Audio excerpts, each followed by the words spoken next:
On Christmas, my sister blocked me at the door. We don't want a plumber at dinner, while my parents laughed from the table. When I opened my Christmas gift, I found a toy baby. For the one without a family, I said nothing. But the best part was when my parents opened theirs and found their bills and debts. Remember, this plumber won't pay for anything anymore. My name is Owen. I'm 35, the oldest kid, the one who gets things done. I fix pipes for a living. People call me when their kitchen turns into a puddle or when the water heater dies 20 minutes before guests arrive. My van smells like coffee and PVC cement. My knuckles are always scraped. I keep a notebook in the glove box with addresses, parts, and who still owes me $50 because they swore they'd Zelle later. In my family, I've always been background. My sister, Ava, is the golden one. She's 29, the creative. That's what my mom says when she explains why Ava doesn't have a steady job. Ava has followers. Ava has a ring light. Ava has a laugh that makes adults bend toward her like plants. My parents glow around her. Around me, they relax. You relax when the plumber arrives. You know the leak will stop. You don't clap for it. I'm not bitter about the work. I like knowing that what I do matters. I like the click when a fitting seat's right. I like making hot water appear.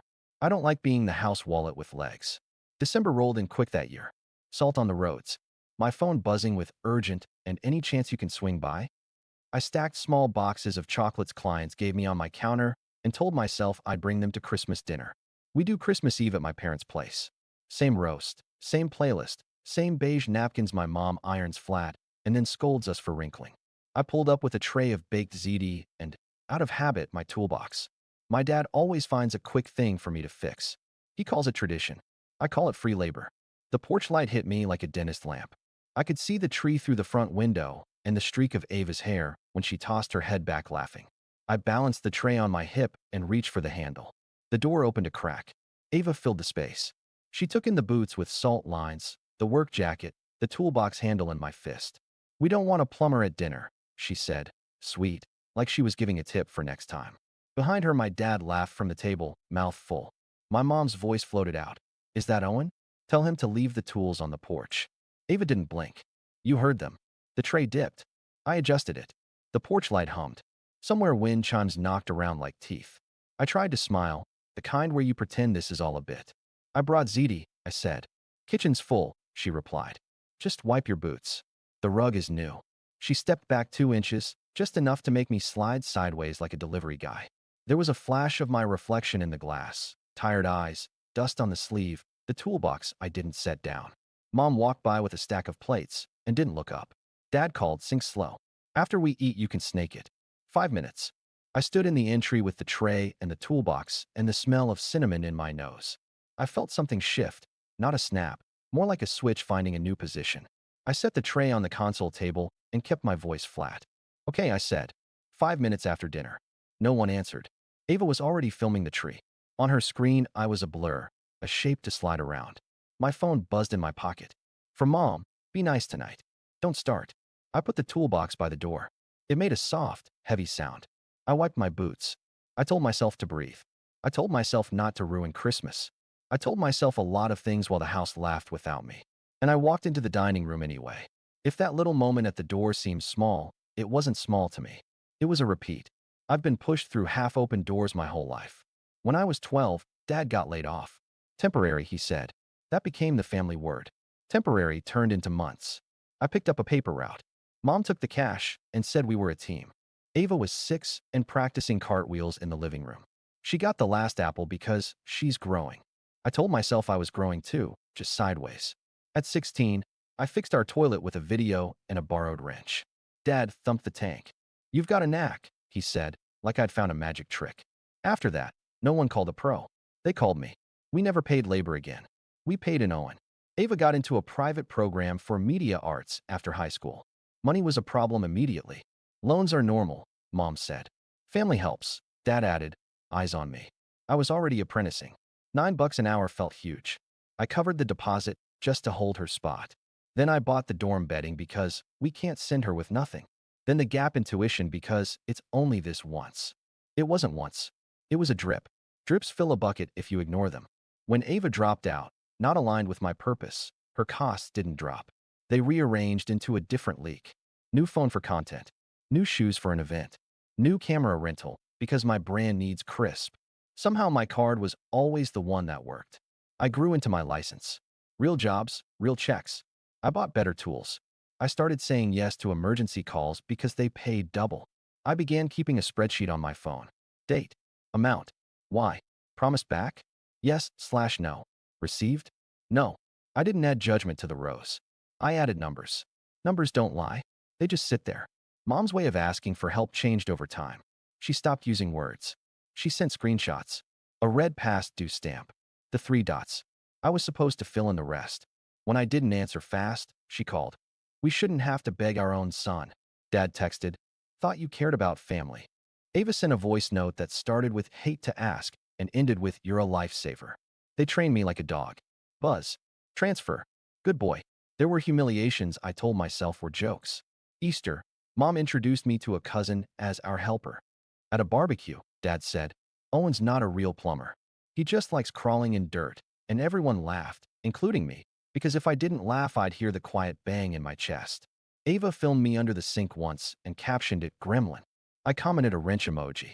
She wrote back, don't be sensitive. I did my duty. I replaced their water heater.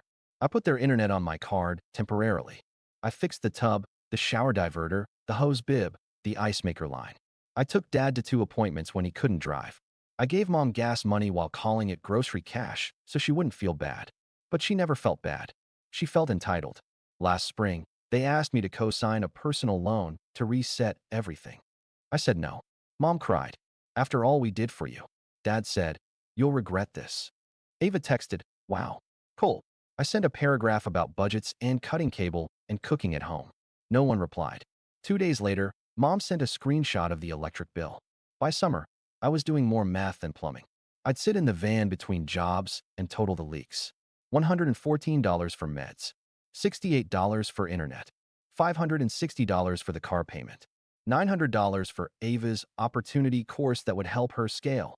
I read about boundaries on my lunch break with my sandwich still in the wrapper. Words like enmeshment and parentification started to stick. My therapist asked me, if you were a valve, where would you close? I didn't know. Valves are for systems. Families are supposed to be different. But our family was a system. I was the pressure regulator. Then autumn hit, and their asks got louder. Dad's shoulder started acting up. He missed work. Mom forgot to pay property taxes, and it spiraled into fees. Ava's ring light broke, and she couldn't create. The group text lit up with dates and due amounts like fireworks. I muted the thread and felt guilty for an hour, and then unmuted it and paid 2 bills in a row because the guilt was louder. There were also the little digs that kept the story in place. Don't be dramatic. Stop bringing up the past. You're lucky we let you do trade school. Not everyone gets supported. That one made me laugh because I pictured the spreadsheet. Supported is an interesting word when my name shows up in every memo line. 2 weeks before Christmas, Mom sent the rules for gifts. Limit $300. The next text was from Ava privately. Can we talk? I need something special this year. Camera upgrade equals huge growth. I wrote, not this year. I deleted it. I wrote, we'll see. I hated that text the instant it left my phone. It wasn't yes. It wasn't no. It was the sound a valve makes when it vibrates because the pressure is wrong. The day before Christmas Eve, my phone rang while I was under a sink. Dad, when you come tomorrow, bring the big auger, he said. No hello. Drain slow. I said okay because the word lived in my mouth like a reflex. On Christmas Eve morning, I baked ziti and wiped the grease from my hands and picked up the toolbox like it was a part of me. I told myself it was easier to say yes to a slow drain than to the other asks I knew were coming. I told myself I was choosing peace. But peace bought with resentment isn't peace. It's debt, which is how I ended up at their door with the tray and the toolbox, and Ava looking at me like a contractor who forgot to use the side entrance. We don't want a plumber at dinner, she said, and my dad laughed, and my mom texted me to be nice, and something inside me finally found the switch my therapist had asked about. I didn't flip it then. Not yet. I walked in. I put the tray down. I sat. I ate. I watched Ava film. I smiled when Mom complained that the gravy was too thick and Dad made his yearly joke about my fancy wrench. I hummed along to the playlist and tried not to turn the whole night into a fight. But you can't keep water from finding its level. It always does. After dinner we did gifts. Mom loves a performance. Everyone sits in a circle. One person opens at a time while the rest watch and comment like judges. Ava had wrapped hers in glossy paper with velvet ribbon. Mine was a bag with tissue that shed glitter onto my jeans. "Open yours, honey," Mom said. Eyes bright, voice sugar with a seed in it. I pulled out tissue. Out came a plastic baby doll. Bald. Eyes too blue. A tiny bottle attached with a twist tie.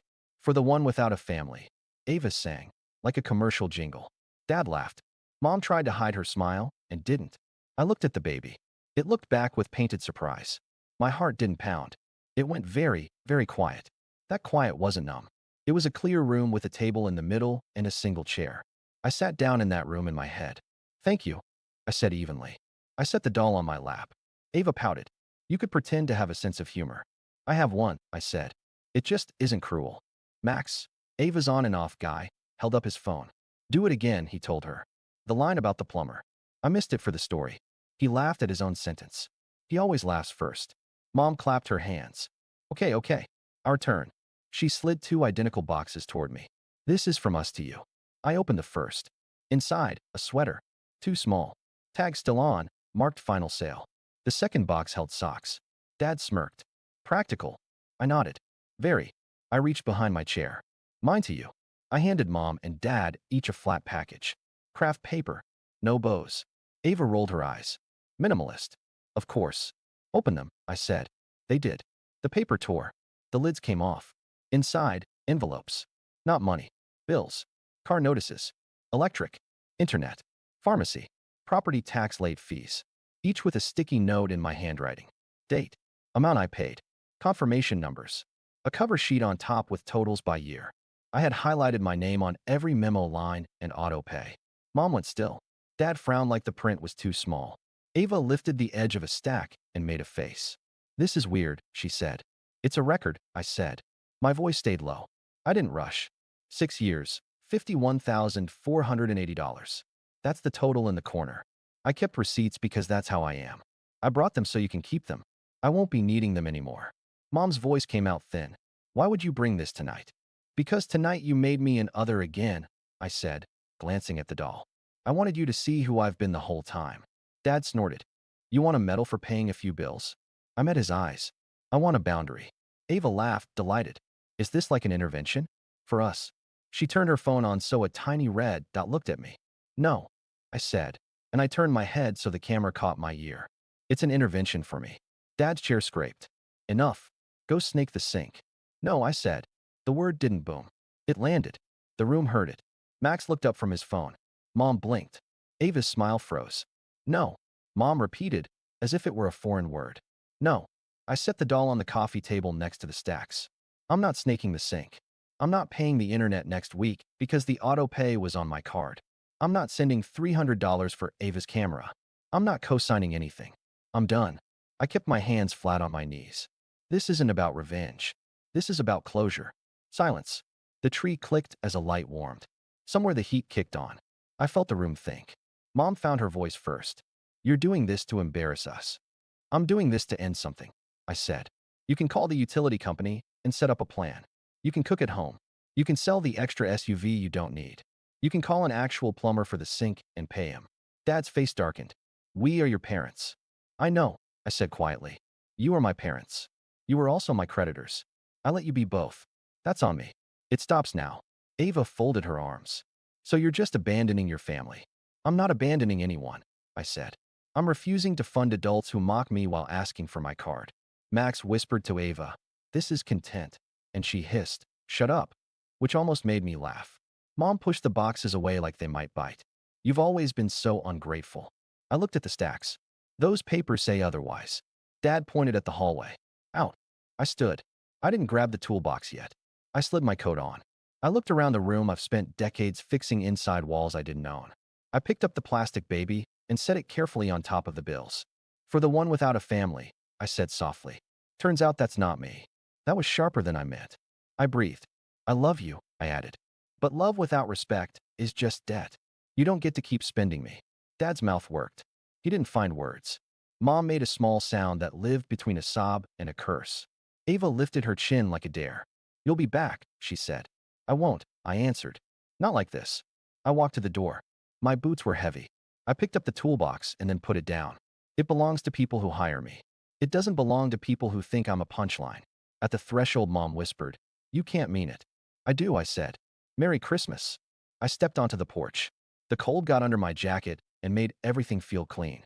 The door shut behind me with the same neat click from earlier, but the sound wasn't the same. I stood there in the humming porch light and let the quiet reach me. Then I went home. The next morning, my phone looked like it had been in a fight. 41 missed calls overnight. By noon, 68. By evening, 103. Mom left 10 voicemails. They started with "call me right now" and slid into sobbing silences. Dad texted in bursts. "Grow up." Pathetic. "You didn't fix the sink." Ava sent a single line. "Return the doll." I put the phone face down and made coffee. My apartment felt small but mine. I wrote 3 things on a sticky note and put it on the microwave. 1. Turn off their autopays. 2. New number if needed. 3. Therapy Tuesday. At 9:20 a.m., I answered Mom. "How could you do that?" she said. "Set a boundary?" I asked. "Humiliate us," she snapped. "On Christmas." "You humiliated me," I said. "For years." She breathed hard. "So you'll let us freeze?" "The heat bill." "You can call the utility," I said. "They have plans."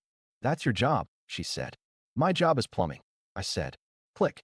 At 10:02, Dad called. "You think you're a man now?" "I think I'm done paying your bills," I said. "You make more than us." "Then spend less than you," I said. He swore at me and hung up. Ava texted, "Send me $250 for groceries, and I'll delete my post about you." I didn't respond. 10 minutes later, she posted anyway. A black square with white text. "Some people are only useful until the money stops." Comments rolled in. Cousins I hadn't heard from in months popped up with "So sorry, babe." I blocked her. She made another account. I blocked that too. I spent the afternoon canceling what I had let become normal. I called the internet provider and removed my card. The rep said, "We can split it at the next cycle." "No," I said gently. "Remove it." I canceled the family phone line I had been stupid enough to add for a trial. I changed the streaming password. None of it felt like punishment. It felt like plugging leaks. I texted the family group once. "I won't be responding to financial requests anymore. Emergencies that involve health or safety, call 911. If you need a plumber, hire one. Love, Owen." Then I muted the thread. They tried new angles. Aunt Joan called. "Your mother is devastated." I said, "She'll recover." Uncle Tom wrote, "Family is all we have." I wrote back, "Respect is part of family." 3 old neighbors messaged me some version of, "Your parents helped you so much." I replied with numbers. $51,480. Screenshots of memo lines. "Oh," 2 of them replied. "Oh, the first week of January, Dad left me a voicemail that started, 'You are dead to me,' and ended, 'Call me. I need the model number on the water heater.'" I didn't call. I filled the space with a life. I went on runs before sunrise on streets that smelled like cold metal. I kept a bag of salt in the van for old ladies with slick steps. I ate actual meals and not just gas station sandwiches. I bought myself new work boots that didn't leak. The urge to fix didn't vanish. It came like muscle memory. A text tone would make my hand twitch toward the wallet. I'd say out loud, in the van, at the sink, carrying pipe, "This isn't about revenge. This is about closure." The words steadied me like a stud in a wall. You can anchor into truth when it's solid. The call slowed. January had 84 missed.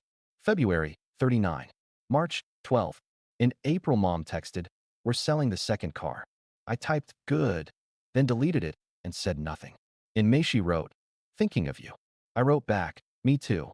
She didn't reply. That felt honest. There were bright moments that didn't require me to spend. Mrs. Alvarez from 2 blocks over slid a jar of jam across my front stoop with a note. "Thank you for helping when we flooded." I left her a thank you card and fixed her dripping hose bib for free because kindness is not the same as enabling. I saw my dad at the hardware store in June. He nodded at me like I was a guy he used to work with. He bought the wrong size trap, and I didn't correct him. In the parking lot, he said, "The sink is still slow." I said, "Call a plumber." He looked at my van and then at me and said nothing. Ava kept posting through it. People sent me screenshots I didn't ask for. She called me the banker brother who cut us off, and a hater. She also did brand deals for protein bars and a thrifted jacket labeled ethical. I stopped opening attachments.